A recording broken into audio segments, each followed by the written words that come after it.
Blitz on 2, sponsored by Steen Enterprises, Rapid Repairs, Bojangles, and Roper's St. Francis Healthcare. Oh, yeah. Hey, everybody. You know what time it is. Let's do this. It's the Blitz on 2. Welcome to the show. I'm Mark Morgan. And I'm Dan Fanning. We're taking you once again around the Low Country and bringing you the best high school football action as only we can. It's round 2 of the playoffs. And as always, we begin with our game of the week. Oceanside and Gilbert. It was a ball game down at Johnson Haygood. First quarter, Land Sharks up 3-0. Still in the first, you're my boy Blue. Bond Blue takes the handoff around the left side, and he is off to the races. Bounces out of the shoestring tackle and in 9-0 Sharks. Gilbert would go up 14-9 in the second. Zay Alford on the end around. Coach Call takes a page out of the Citadel's playbook. Zay Alford and OCA back in front, 15-14. Fast forward now, fourth quarter, Sharks down 28-23. It's Bond Blue again, muscling his way in to give the Land Sharks a 29-28 advantage. Then, watch this, ensuing drive, Carson Arnold picks off the quarterback pass, and he has reservations for 6. He says, intro deuces. OCA wins a wild one tonight in our game of the week. Land Sharks 36, Indians 28. We knew we had to come together as a team. Defense got some good stops. Offense went down, punched it in with a few minutes left, and man, it feels good. Just it was a back and forth battle. We knew it was going to be like that, and then really we led the entire first half. They scored right there before half, but going to just tell our guys to keep playing, keep your head up, just to keep doing what we're doing, keep playing good, strong defense, and our guys did that. Our defense played a heck of a game tonight to really kind of keep giving us possessions on offense. And we started making some first downs, and we made some big plays right there at the end.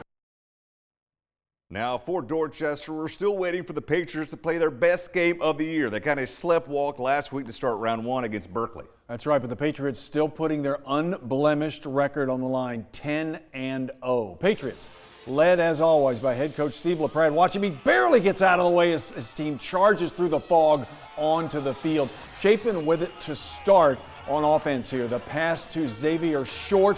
Nice gain all the way to the 1-yard line. First and goal. Next play, Short takes the direct snap. He's in for the score. PAT is good. Eagles up 7-0. Patriots with it now. The handoff to Keonis Madison. Madison roars for a long gain before he's finally brought down. Look out, everybody on the sideline. Then Zoltan Osborne tosses it to Marion Mitchell. Look at Marion split the D, and he's in. Touchdown Patriots. We're tied at 7. Osborne once again fires to Trey Ryan. There is Trey. Nice first down catch. The Patriots pull away in the second half of this one. Go to the board. Fort D advances to move to 11-0. Your final 44-21. And we'll stick with the 5A schools. Who's next, Dan? Yeah, that's right. We head to Goose Creek where the Gators were trying to maybe host next week, but first they had to knock off Lexington this evening. Now bear with me. I'm trying to read Mark's handwriting on this. Yep. Here we go. Pick things up. 7-7 ball game. They take the handoff to tight end. My word, the end around in the Wildcats in the Wildcat. It pays off. All the way in for the score. Lexington goes up 14-7. Ensuing kickoff, a pooch punt fielded by the Cats, but then it is fumbled. Lexington recovers. Goose Creek had a whale of a ball game in the turnover department. Ensuing drive there, Keyshawn Gladden takes the handoff, rumbles up the middle. The away team finds themselves up 21-7 thanks to Lisa Smalls. Drew Moore, though, would respond. Pass to James Levine. Woohoo! Just over the outstretched arms of the defender. First down, Goose Creek. But then again, they cough it up. Goose Creek had a chance to host next week. Instead, their season is over. Go to the board. Goose Creek falls to Lexington 28-14. All right, turning to 2A now. Phillips Simmons hosting Wade Hampton. Iron Horses with home field as long as they stay in the playoffs. Not the start that Coach Eric Bendig had in mind here. First play, Trip Williams picked off by Amari McGuire less than 20 ticks in. Iron Horses trail 7-0. Williams does redeem himself later in the first. Deep pass to Tristan Skipper. Look at that nice spiral, huh?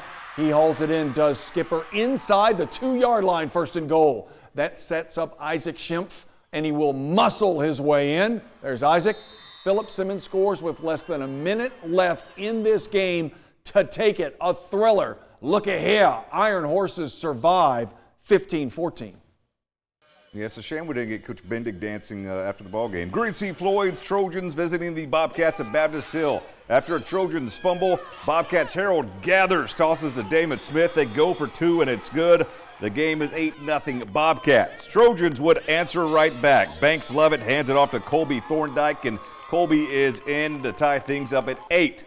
We keep going. Trojans again on offense, and again Lovett gives it to Thorndike. He rumbles in. They go for two, but they do not get it. It's 14-8 Trojans. Bobcats would continue to do what has worked. Last time gathers to Smith, and he torches the Trojan defense, written well by our David Morgan. He goes all the way. They go for two, but miss it. It's tied at 14. Back and forth we go. Trojans trying to score before half, and Lovett's pass intercepted, taken to the hizzy by Mario Castillo. Cats get the extra two, and it's 22-14 Baptist Hill. We go to the scoreboard in Hollywood. The Stars are out as Baptist Hill. I think that we have that maybe incorrect. Baptist Hill is moving on. 50-33 over Green Sea Floyds. So an impressive win by the Baptist Hill Bobcats. We're just getting started here on the Blitz. That's right. When we return, we take a couple road trips and check in on how our teams fared on the road. Stay with us.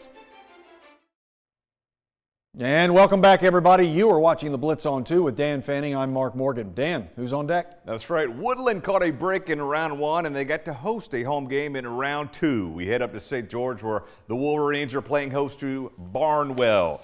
Take things up. Sudarian Harrison, number 9, cutting up, making people miss on the evening. The quarterback keeper, and then Harrison finishes what he started. Leaves more defenders in the dust. Bradley Salters all over it this evening, putting guys on skates. 7-0 Woodland. Barnwell answers. Tyler Smith just getting started himself. Up the gut, into the end zone, ties things at 7-0. War Horses punting later on. Rutrow. Wolverines botch the return, and Smith, Johnny on the spot to set up the short field. Tyler Smith, one more again. He rumbles in to give the Barnwell Iron Horses the lead. And they take it this evening. Woodland is eliminated from the playoffs. Barnwell wins 22-13. Now the biggest test of the night. Cane Bay with the daunting task of playing at number 1 Dutch Fork. That's right, Dan. The Cobras trying to end Dutch Fork's run of 5 straight 5A titles. And I mean, this team is loaded. The reigning 5-time state champs kind of run onto the field. Looks like a college team. The Unis look like a college team. But physical play of these guys. First quarter, Davin Patterson completes it to Jarvis Green. Jarvis Green picks up the first down. 2 plays later, Green will cap off the drive with a Silver Fox touchdown right there, and it just gets worse for Cane Bay. A few minutes later, Jabari Ellis for Cane Bay with a pretty good pickup here, but he loses the football. You can't turn it over on the road against a good team. The Cobras drive would stall. They would then punt to Antonio Williams. Check out the punt coming up. Antonio not going to take a fair catch. He's going to grab it, and he's going to go for a nice gain. Third, look at him. He kind of got that on the run, huh? 38 yards on the return.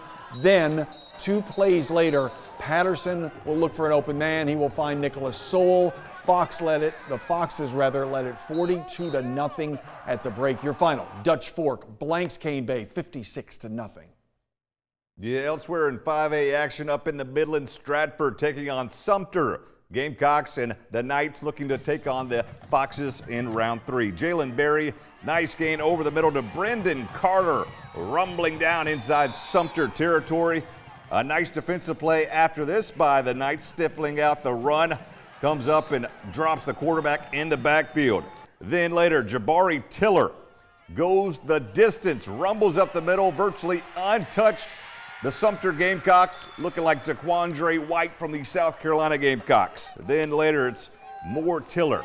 Coach looking on from the sideline. What do we call? How about we give it back to the bell cow, number 4, Jabari Tiller, and it pays off.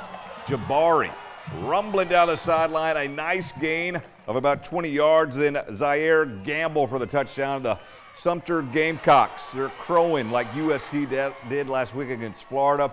To the board we go, and Stratford's great playoff run ends at the hands of Sumter, 28-7. Timberland, another low country team facing a tough road challenge on Friday night, traveling to Shiloh, head out to the home of the Braves, it says here on the prompter. Yeah, this one goes down to the wire. Timberland was up 13-6 at the start of the second half, not for long. The Braves' Zay Brown runs the ball down the sideline, getting inside the 20, down to the 10, then he's finally stopped. Brown then will carry it in for the touchdown later on that possession. The extra point ties it up 13-all. Wolves bite back with this catch from Jaquez Prelo. He books it, running all the way down the sideline and finally out of bounds right there, avoiding the hit. Later that drive, Wolves' Amari Jenkins finishes the job with this rush for the touchdown. Amari set himself a playoff. Making it 20-13. Your final, a close one. Shiloh eliminates Timberland by a single point, 27-26. Now going back to 3A, the playoffs, Brooklyn KC hosting the Hawks of Hanahan. Bearcat fans ready to go. Let's go to the second half. BC's Tanner Stanton hands it off to Ezekiel Mays, who paints the end zone for the touchdown. 2-point conversion ties the ball game at 14. Later, Staten finds Jamari Kennedy, the president, and he gives the Bearcats the lead. Not sure if Jamari is the president. We'll go with it. Hanahan answers as Joshua Shaw, the bell cow for the Hawks, the north-south selection, moves the pile on his way into the end zone. The coach is looking on. Can we stop Shaw? The answer is no. The Bearcats, though, as Mays scores another rushing touchdown. BC, not Brendan Clark, but BC, Brooklyn KC, inches their way just past 0-0. Anyway, Brooklyn KC 28, Hanahan 27. All right, a few quick final scores. Lee Academy over St. John's Christian, 27-6. Now, my parents will be happy going to Lee Academy. Final score, Hammond 56, Portugal 3. Patrick Henry Academy beaten by Holly Hill Academy, 62-24. And one more final score to show you. Williamsburg Academy 28, Beaufort Academy 7. All right, one final timeout here on the Blitz on 2. We are not finished. Coming up, it's our top play of the night. We head back to Johnson-Haygood Stadium and Oceanside Collegiate. Blitz on 2, top 2 plays of the week, sponsored by Roper St. Francis Healthcare. And welcome back to the Blitz on 2. This is the time all the players around the Low Country ease forward on their couch to find out if they are top play worthy. Yeah, that is right. Let's head back to Johnson-Haygood Stadium to reveal our top play of the night. Hey Arnold might be a little too old for these no one gets kids. that reference. Move it, football head. Kate Carson Arnold. Our producer says she gets the reference. Pick 6 to seal the ball game against Gilbert. Take another look. It is our top play of the night as Carson Arnold seals the deal with his pick 6 with less than 3 minutes to go. And that's all the time we have for the Blitz on 2. As always, a huge thank you to our outstanding producer, Morgan Lowers, and outstanding director, Gerard Capers. That's right, and a big thank you to all of our News 2 photographers who helped bring us the action tonight. We'll see you next week right here for week 3 of the playoffs. I'm Dan Fanning. And I'm Mark Morgan. See you next Friday.